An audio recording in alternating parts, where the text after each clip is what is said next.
La vida en todas sus formas. La magia de lo posible y de aquello que parece imposible.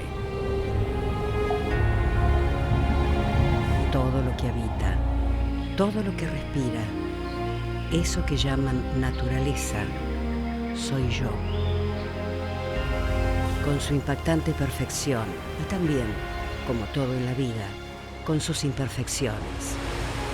Una falla geológica en las profundidades del mar Índico. Un movimiento constante entre dos placas, hasta que un día liberan energía. Y mi energía es descomunal.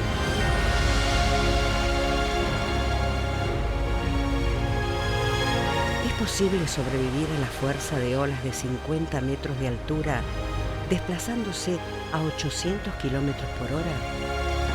Una energía acumulada durante años se liberó y generó un tsunami que golpeó con furia Indonesia y en menor medida Sri Lanka, India, Tailandia, Myanmar, Maldivas, Somalia, Tanzania y Kenia.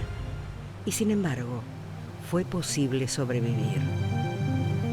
Sobrevivir a lo que llamaron la Gran Ola, el tsunami del Océano Índico.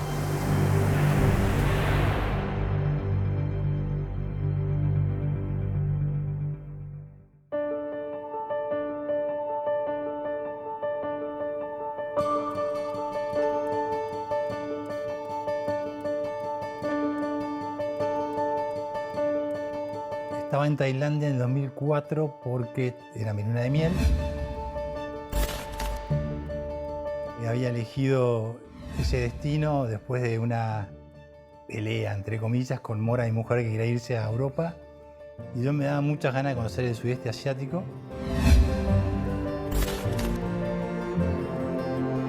Pablo decía que no era buena época para ir a Europa, que el frío que se hacía de noche muy temprano, así que ahí surgió por él la idea de ir a Tailandia.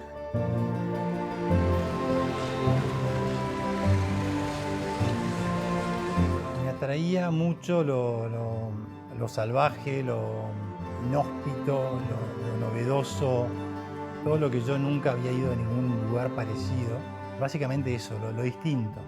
En el 2004 viajé a Tailandia con mi mamá.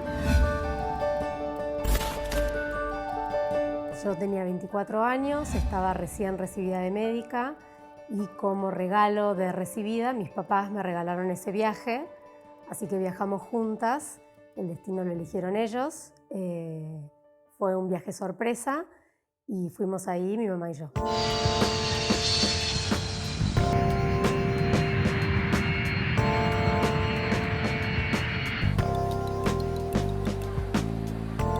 Cuando llegamos a Tailandia fue todo muy como caótico, me acuerdo, fue un cambio muy brusco porque Bangkok es una ciudad súper ruidosa, con mucho tráfico, mucha moto, mucha gente.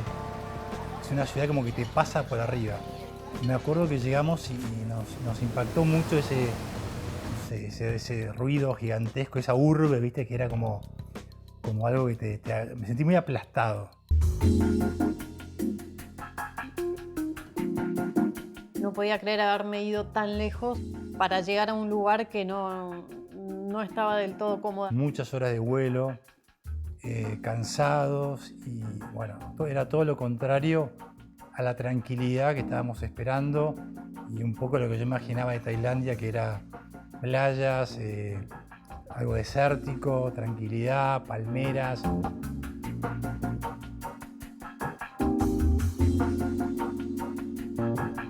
La primera impresión no fue esa. Pero después le empezás a encontrar la vuelta, empezás a conocer gente, los guías, y después salimos de Bangkok y empezamos a viajar más por ciudades más chiquitas de playa. De hecho hicimos también Camboya, que estuvo buenísimo. Y bueno, nada, después estaba feliz.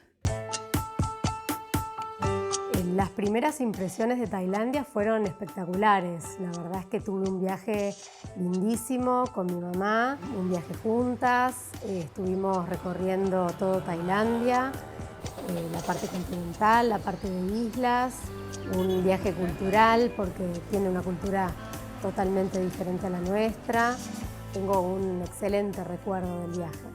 Lo mejor del viaje fue después que empezamos a recorrer distintos lugares más lindos, más tranquilos, bueno, playas y demás.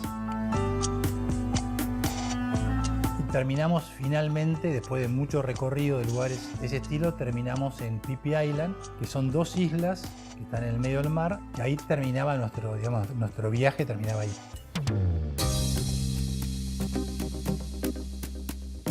Llegamos a un hotel que estaba como un poco alejado de donde estaban el resto de los hoteles. La playa era muy linda. Pasamos Navidad ahí, la noche del 24 pasamos ahí. Después de este primer encontronazo con Bangkok, que fuera demasiado ruido, ya estamos acostumbrados al silencio, a la tranquilidad, a las playas, a todo lo lindo que tiene Tailandia. El día anterior al tsunami hicimos lo que hacía básicamente todo el mundo, que era caminabas hasta un lugar, hasta un puerto, llamale, y de ahí te tomabas un bote que hacías unas excursiones por el lugar.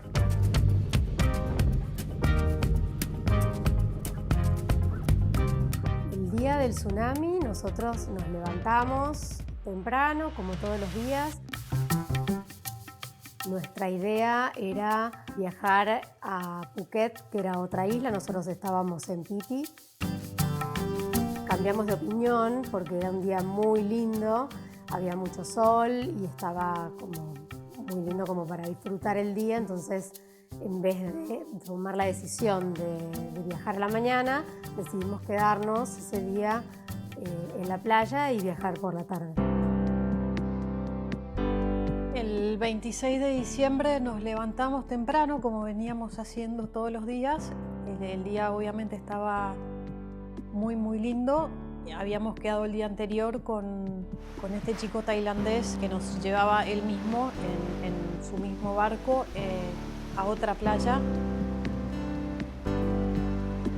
La única diferencia que tuvo con respecto al día anterior fue que, por suerte, ese día la persona que nos llevaba a la excursión, que había sido el mismo que el día anterior, nos dijo: espéreme acá, que yo busco el bote y los busco. Abajo hay una balsa flotando, cuadrada. Ellos es como que atan uno al otro. Cuando sacan el que van a usar, vuelven a atar todos los que quedaban al primero.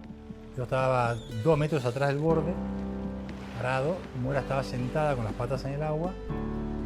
Y habría otras 30 personas que estaban dispersas ahí en esa balsa. Muchos, o sea, todos igual que yo, esperando para ir a hacer excursiones, algunos iban a bucear.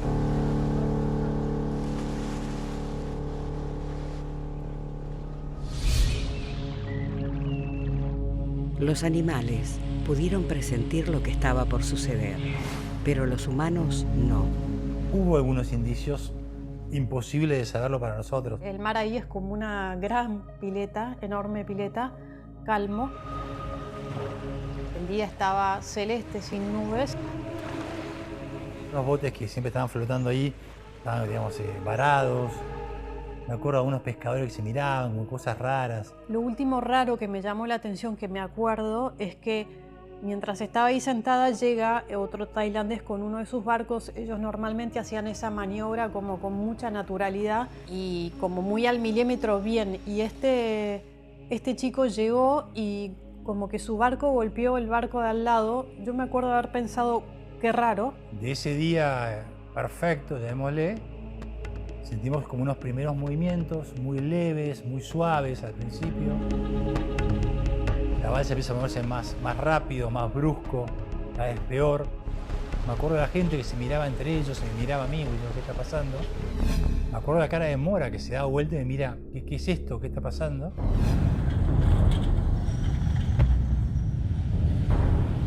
En aquel entonces, todavía no habían creado formas artificiales para prevenir un terremoto ni para anticipar un tsunami. La información internacional destacada de esta hora: alerta de tsunami en la costa de Indonesia luego de un terremoto de 8,7 grados en la escala Richter. Estamos en comunicación telefónica. Y así, la ola tomó a turistas y lugareños desprevenidos y lo arrasó todo.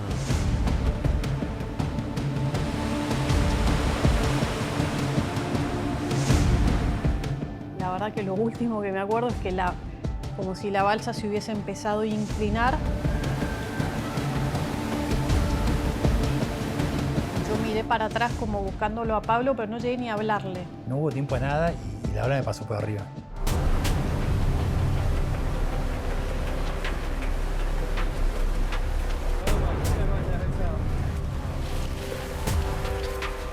Después que me pasa a mí, rompe contra la playa y ahí es la ola realmente.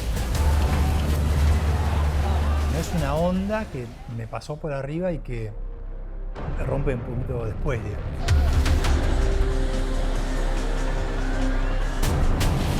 El barco tenía que salir a la misma hora que fue el tsunami, que era alrededor de las 10 de la mañana. Así que probablemente yo hubiera estado en el puerto en ese momento, o en la playa, o subiendo al barco.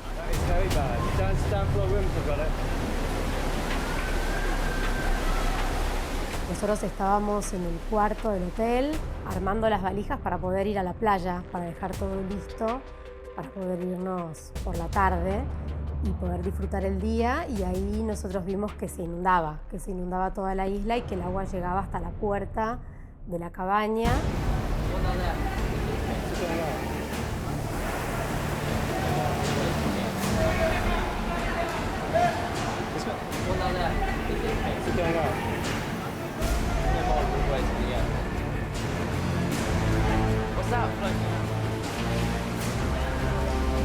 Y ahí eso nos llamó la atención. Salimos a ver qué pasaba, porque en realidad no sabíamos nada. Y ahí vimos todo inundado, ahí sí empezamos a ver todo destrozado y ahí nos dimos cuenta que algo no estaba bien.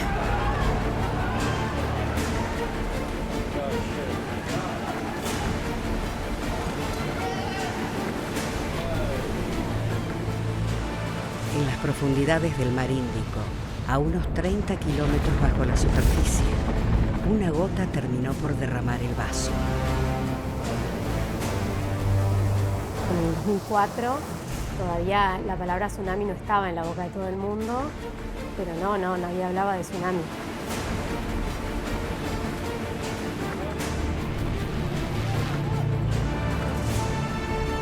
La mañana del 26 de diciembre de 2004, la energía se liberó como una sola gota que tras miles acumuladas, finalmente desborda. El terremoto subacuático alcanzó una magnitud de 9,1 en la escala de Richter y sacudió la costa noroeste de Sumatra, una de las islas más grandes de Indonesia.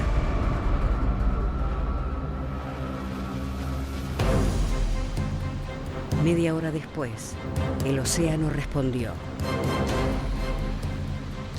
Una revolución de agua, una serie de olas gigantes arrasó Banda H y luego, una tras otra, las costas de 14 países que bordean el Océano Índico. Fue uno de los tsunamis más devastadores de la historia humana.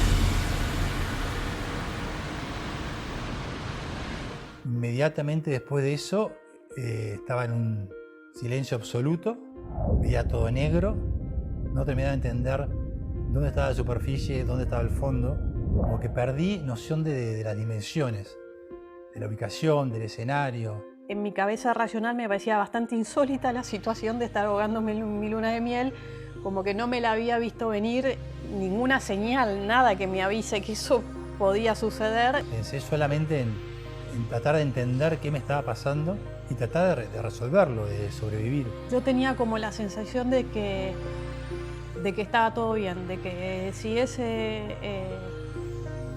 ese era mi último día en esta vida, estaba bien, si seguía también estaba bien. Pasé por distintas situaciones o momentos en el cual al principio me empiezo a dar cuenta que me estoy ahogando, que me falta el aire. En un momento siento como que estoy flotando, y después viene una etapa que siento literalmente que me estoy muriendo. Y ahí viene como una última etapa, llamarle, de ese momento en particular, que sentís como que tu cuerpo empieza como a volver a querer vivir, como un renacimiento, un reload, ¿viste? Es como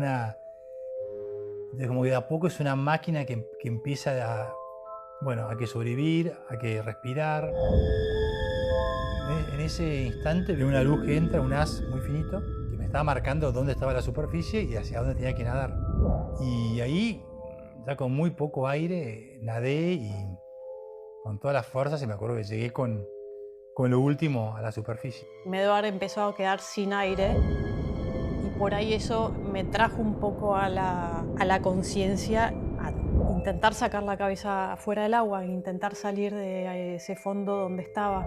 Después que llego a la superficie, miro a mi derecha, no había nada, había una madera flotando y no mucho más, no había quedado nadie, no había gente, no había absolutamente nadie. Salí a la superficie y toda la tranquilidad que había tenido abajo del agua se fue y no volvió. Y el mar era un caos total, o sea, eso que era antes de ir a una pileta, había olas altas, no veía mucho más lejos de mi mirada. Primero pensé, listo, no me ahogué, y después por primera vez me acordé que me había casado, que no estaba ahí sola, que estaba con Pablo y no lo veía por ningún lado. Y ahí sí fue como un momento de pánico grande. Y veo a mi derecha y sale Mora. En la cabeza de Mora, los dos nos miramos ahí flotando. No entendíamos nada, obviamente. Ahí estábamos los dos, no sé cómo, pero los dos en el agua, tratando de no ahogarnos. Nos mirábamos y viendo qué hacemos. Vimos un barco que estaba relativamente cerca.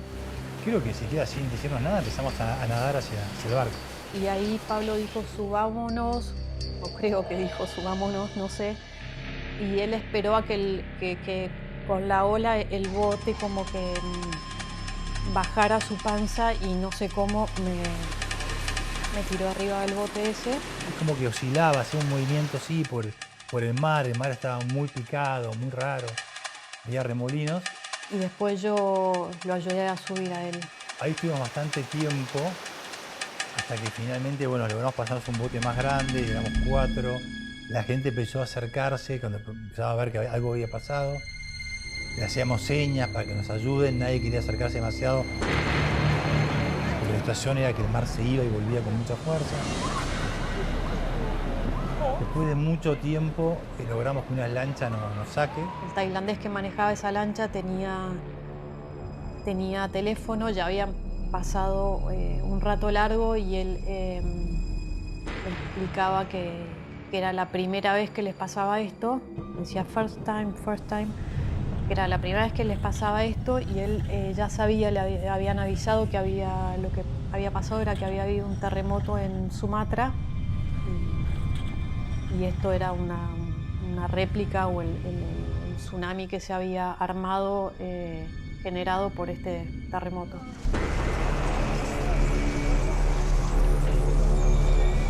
En el momento no se sabía lo que era. Había sido una ola que había inundado todo, que había destrozado todo, pero no se hablaba de tsunami, solamente de una inundación muy grande y de una ola que había impactado en la isla y por supuesto que no teníamos ni dimensión que había afectado ni tantos territorios ni tantas personas. Hasta que no vimos las noticias, no nos enteramos de qué es lo que había pasado.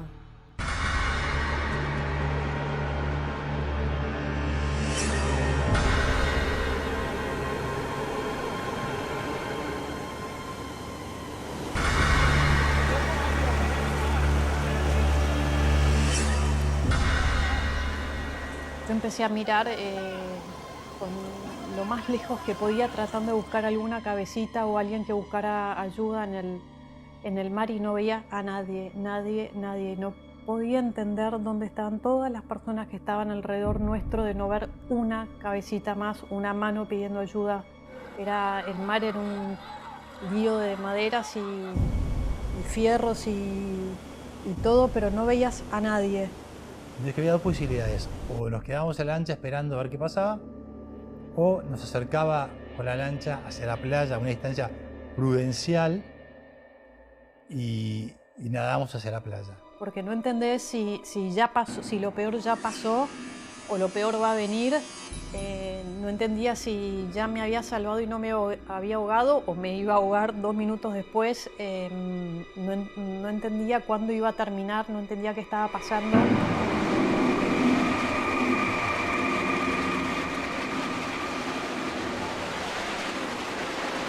Yo tenía muy en claro que quería sobrevivir. Lo tuve muy en claro desde cuando saqué la cabeza del agua y que lo iba viendo como etapas. Bueno, ahora tengo que flotar, ahora tengo que nadar hacia allá. Pablo hablaba con todos y yo me acuerdo de estar tirada en unos asientos atrás o me quedé ahí y tratando de entender. Yo lo único que hacía era tratar de entender qué había pasado, tratar de entender por qué no me había ahogado y por qué Pablo tampoco.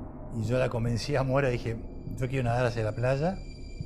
Convencimos un poco al resto y nos tiramos todos a nadar.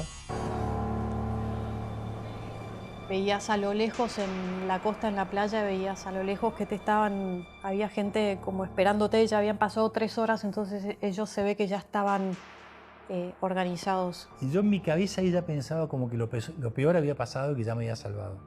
Y la verdad que no. Faltando, no sé, 50 metros para llegar, casi me ahogo, llegué con lo último. Estaba toda la gente del hotel como arengándote, ¿viste? Haciendo fuerza para que llegues. Y me llegué en 4 patas, así medio arrastrándome. Era un hotel que tenían muy ya implementado todo lo que son las emergencias. Así que llegamos a la playa, nos estaban esperando, nos llevaron te hacían subir por un senderito a la parte alta de la isla y ellos ya habían armado ahí como si fuese un hospital medio de campaña, habían subido las reposeras de la pileta y las usaban para los heridos más graves, tenían suero. Cuando nos dimos cuenta que había gente lastimada, sobre todo, ahí a mí se me ocurrió volver a la cabaña a buscar.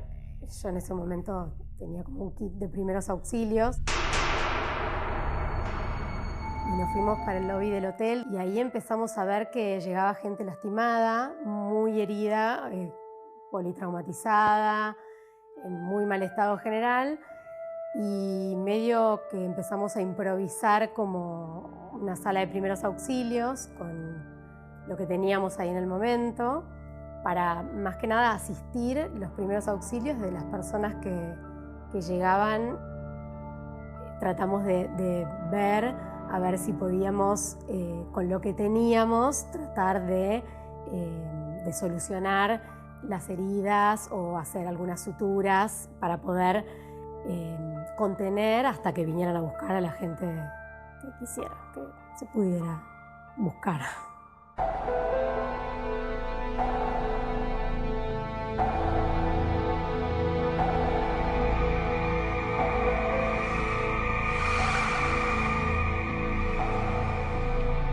La primera noche la pasamos ahí afuera en la isla. Yo cuando llegué, creo que Pablo me consiguió una colchoneta de las reposeras, así que me agarré a mi colchoneta y ahí me tiré en el pasto. Nos empezaron a advertir que había posibilidades de réplicas de la ola, entonces medio que nos hicieron ir a un sector más elevado del hotel, que era donde estaba el spa del hotel. Mora estaba totalmente agotada, cansada, pasada de vueltas. Solamente dormía y yo estaba como con mucha adrenalina, como todavía con mucha tensión, como muy acelerado. Pablo me contó que venía y me tocaba, pues pensaba que ya no respiraba, me tocaba a ver si seguía viva. A la noche ya empezaron a llegar los refuerzos, serían del continente, en helicóptero y demás, como para llevárselos a lugares más especializados. Estabas como en una película, estabas como en una guerra. Estabas en un lugar donde aterrizaban todo el tiempo helicópteros y se iba la gente más herida y había carpas. Parecía una situación así como de guerra.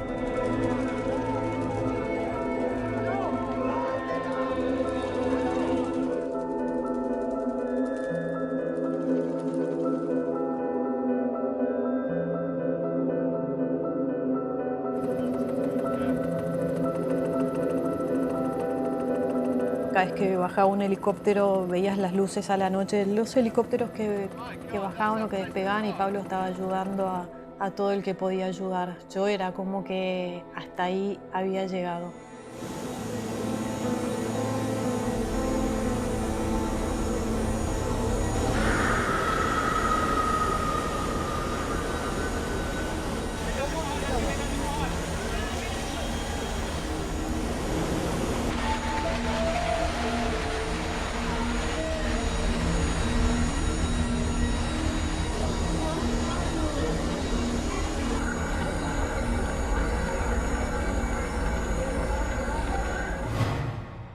La inteligencia humana, a veces, intenta imitar alguna de mis capacidades, la potencia de la naturaleza.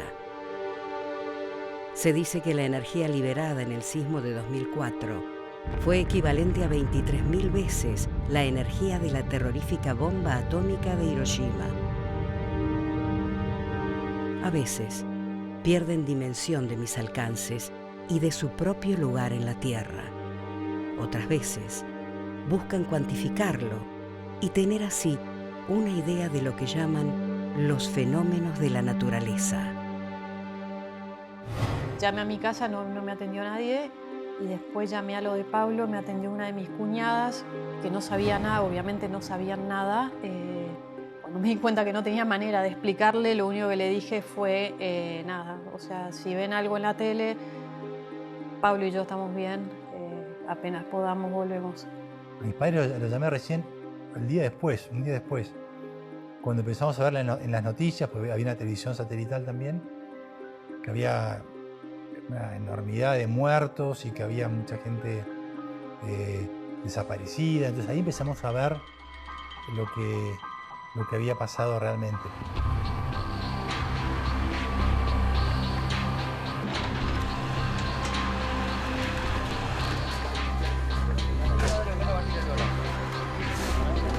A mí se me ocurrió decirle a mi mamá que tratemos de comunicarnos con Buenos Aires, porque aparte había muchísimas horas de diferencia. Nosotros estábamos en la mañana y en Buenos Aires era la madrugada, eran, no sé, las 3, 4 de la mañana.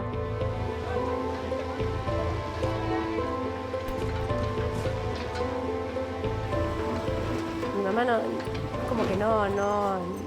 no se daba tanta cuenta en ese momento y me decía, ay no, pero ¿qué va a pasar? ¿Para qué lo vamos a despertar? Y yo le decía, no, pero mirá si sale en la tele, mirá si en algún canal dice terremoto en Tailandia, yo por las dudas voy a llamar a casa.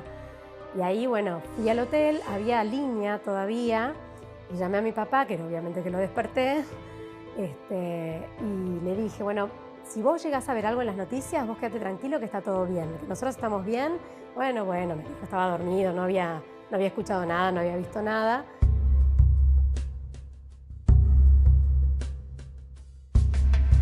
Después de eso se cortaron las comunicaciones, se cortaron las líneas, los teléfonos, y nos enteramos en realidad de toda la noche. Cuando pudimos volver a la habitación, prendimos la tele, porque tele sí había en ese momento, y ahí sí eran, no sé, 300.000 muertos en todas las Islas Maldivas, en India, en todo el Océano Índico. Era una cosa de locos. Y ahí sí, es como que ahí entramos a darnos cuenta de la magnitud de lo que había pasado. Desde ese lugar, desde ese punto, vos veías la bahía donde nosotros nos había agarrado el tsunami. Y esa tarde, ya era casi tarde-noche, estaba bajando el sol, me acuerdo que era espectacular, había un sol naranja y el agua estaba de vuelta a calma. Era muy increíble, yo me acuerdo estar viendo esa bahía que era como que no hubiese pasado en nada y se había muerto un montón de gente.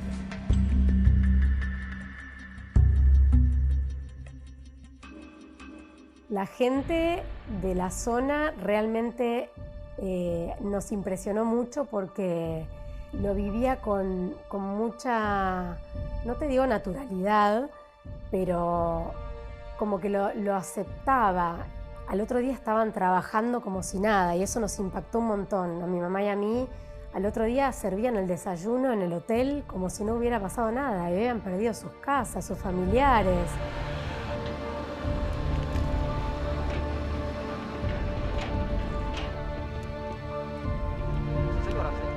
eso sí fue muy impactante. Creo que fue más impactante al día siguiente que el día del evento en sí, porque los lugareños lo tomaban como si, bueno, es lo que nos tocó vivir y ahora hay que seguir, y al día siguiente se trabaja lo mismo y te sirvo el desayuno de la misma manera.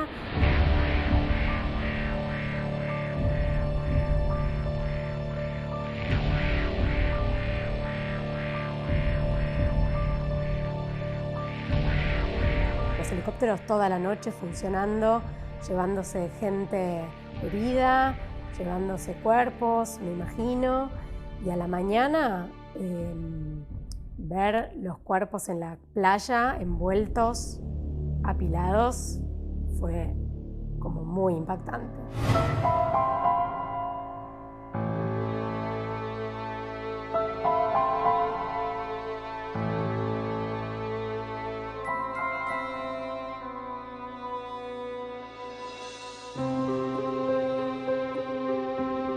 La vida de todos los seres vivos del planeta, el equilibrio de los ecosistemas, es en sí misma un milagro. Pero cuando ese equilibrio se rompe, todo se desmorona. ¿Cuánto tarda la vida en recomponerse después de un golpe así? Más de 220.000 personas murieron y más de 5 millones fueron damnificadas. El desastre golpeó con brutalidad a las generaciones más jóvenes.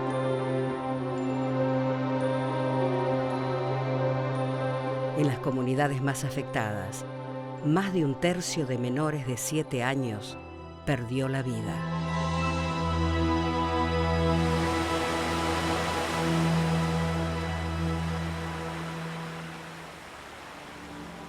En ese momento lo único que quería era volver a mi casa. Estaba muy lejos, pero aparte lo sentías.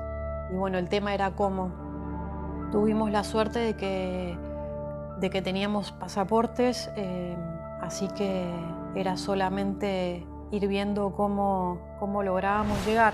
Tomamos un ferry que salía de ahí, de esa isla, y que iba a Phuket, que era el pueblo más cercano, y que ahí te vas al aeropuerto. Subirte al ferry no era una idea que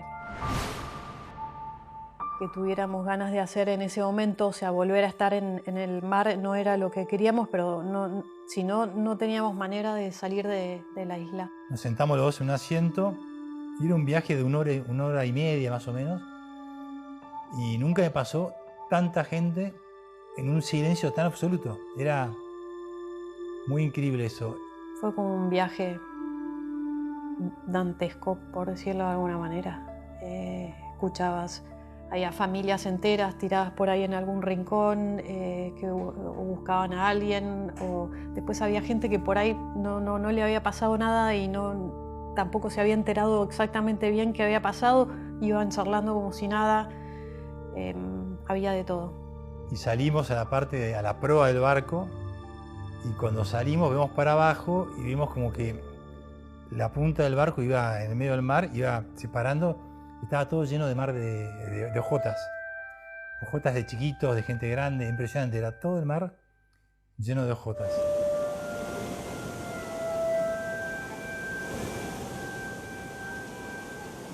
Yo escribí un libro sobre esto y ahí puse esa parte llamada Mar de Ojotas porque era impresionante la cantidad que había.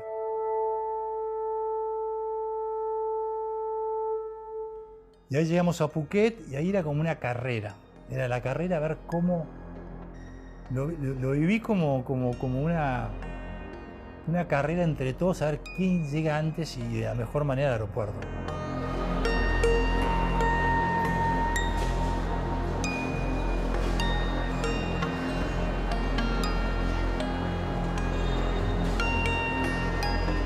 Creo que fue el primer momento en que dije, bueno, ya está. Ya pasó, ya está. Ahí fuimos directo al aeropuerto. Creo que compartimos combi con un montón de personas más. Y cuando llegamos al aeropuerto, el aeropuerto de Phuket era, más que el aeropuerto, parecía como un hospital. Eso que estarían los heridos más leves.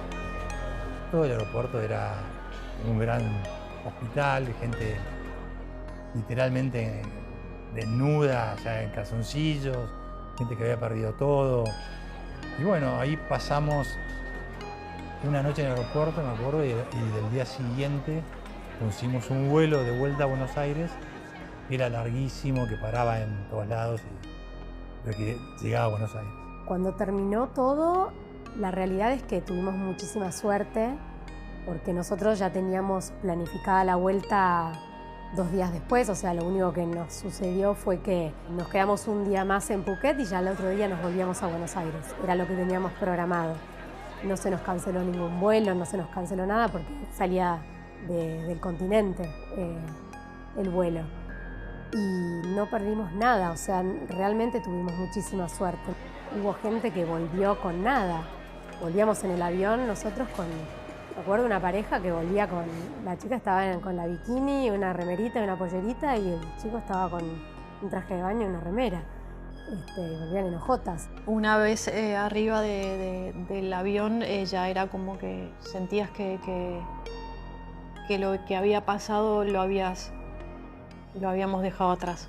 Estábamos volviendo a casa. Ahí nos pasó algo también que fue distinto, que así como antes me quería volver a mi casa, ahí nos pasó al revés, nos queríamos quedar. Porque empezás a ver toda la gente que estaba en tu misma situación y que la estaba pasando mal y querías ayudar. Y llegamos a Buenos Aires, me acuerdo, y dijimos, me quiero volver, o sea, quiero volver a ayudar, me sentía como parte de eso, ¿entendés?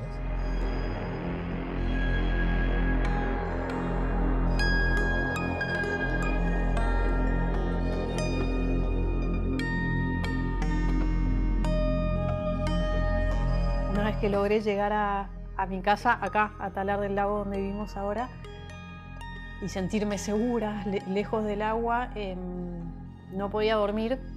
Entonces me desvelaba y me levantaba y prendía la televisión y veía la gente que buscaba familiares. Y ahí me sentí muy cobarde de haberme ido tan rápido. Pensé que me tendría que haber quedado.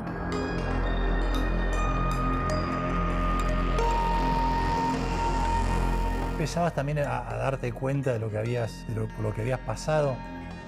Quizás en una escala chiquita, porque recién lo empezamos a vivir cuando llegamos a Buenos Aires. Cuando la gente realmente nos recibía como diciendo, bueno, wow, lo que pasaron, o sea, tsunami, la cantidad de muertos.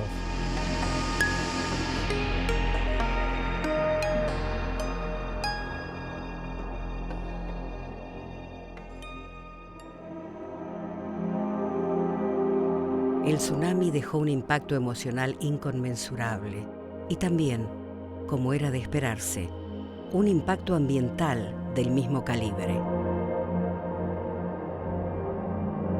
Entre las consecuencias del desastre se registraron daños severos en ecosistemas, así como también en la biodiversidad animal, vegetal y en las aguas subterráneas.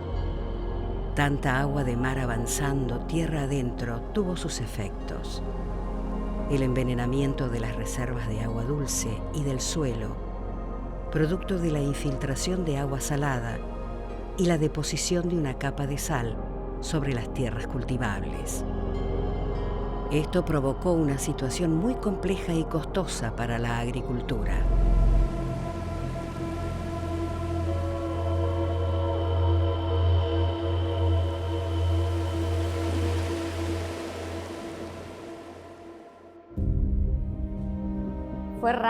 Fue raro porque fue como, yo trabajaba, ya hacía prácticas hacía varios años en un hospital de provincia, en donde había aprendido muchas cosas de trauma. Entonces es como que no lo viví como una experiencia traumática, atender gente en una situación de estrés, una situación de vida o muerte.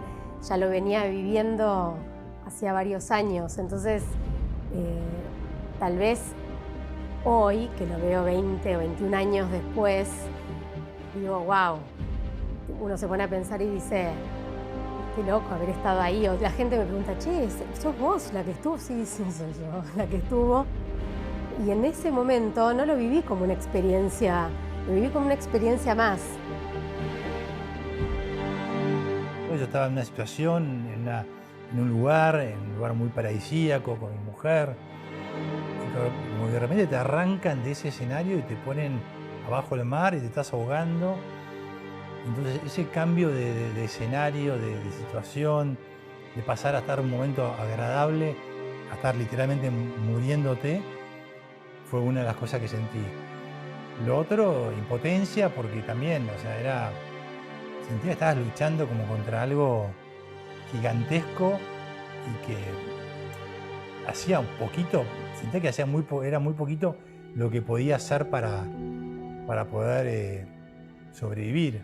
La verdad que pensando en lo que es capaz de hacer la naturaleza, uno se siente como muy pequeño, ¿no?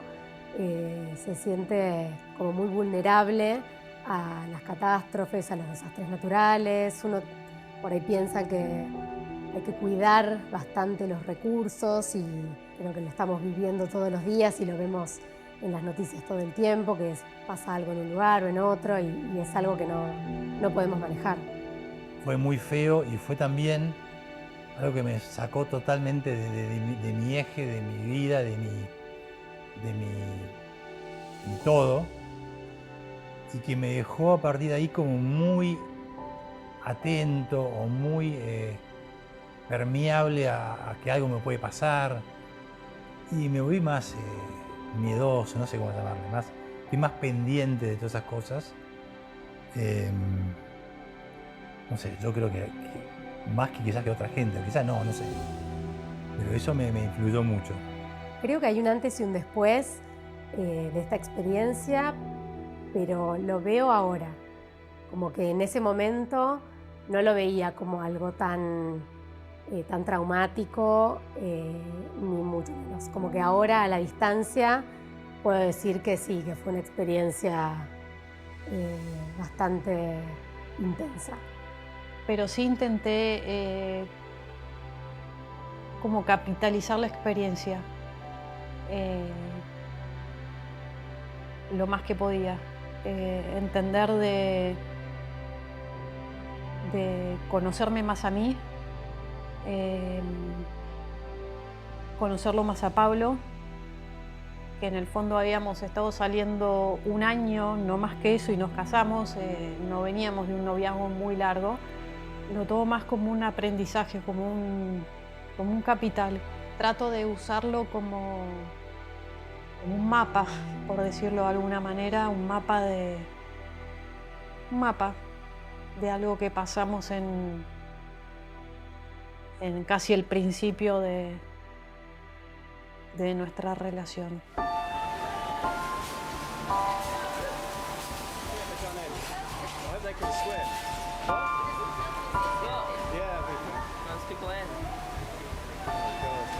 Y Ciudad me dejó cosas buenas, que es, por ejemplo, el uso del tiempo, de aprovecharlo, de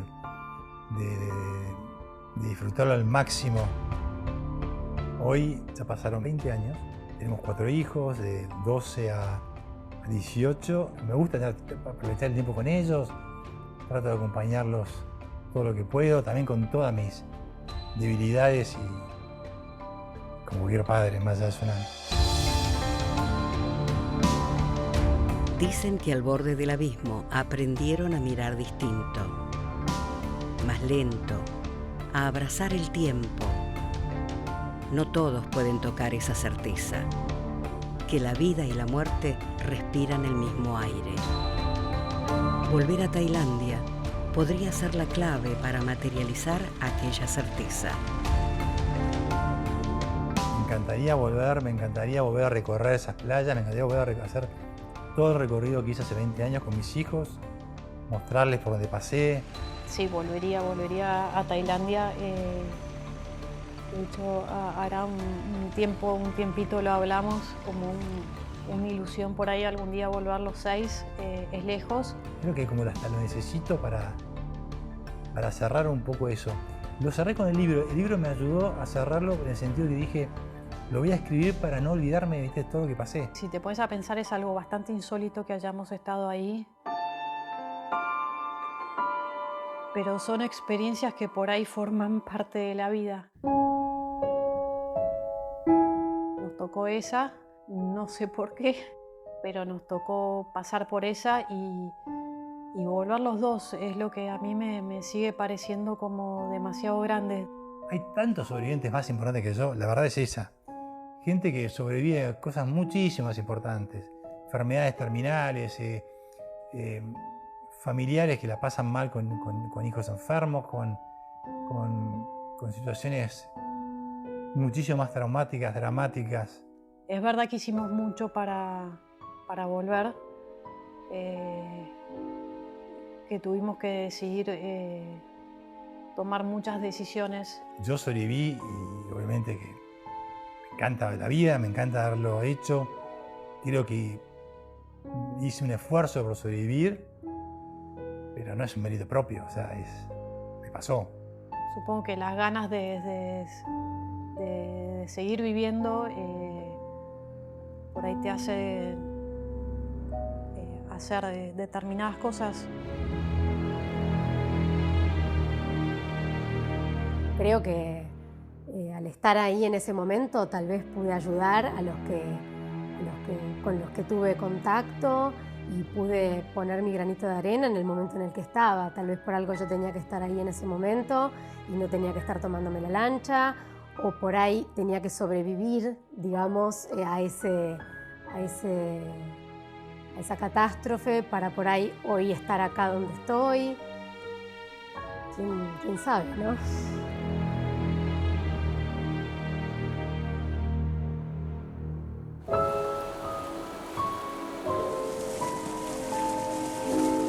El tiempo, la armonía, el latido oculto de los ecosistemas. Todo puede transformarse en un solo instante.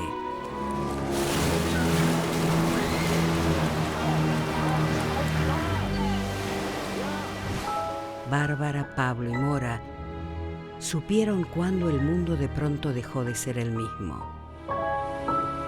A veces basta una brisa, una ola, un susurro profundo para recordar de qué estamos hechos, de lo más mínimo, de lo más inmenso, de lo que no tiene principio ni final. Lo que surge de la tierra, lo que se esconde en el agua, todo lo que se pierde en el viento vuelve a mí. Es parte de mí, de la naturaleza.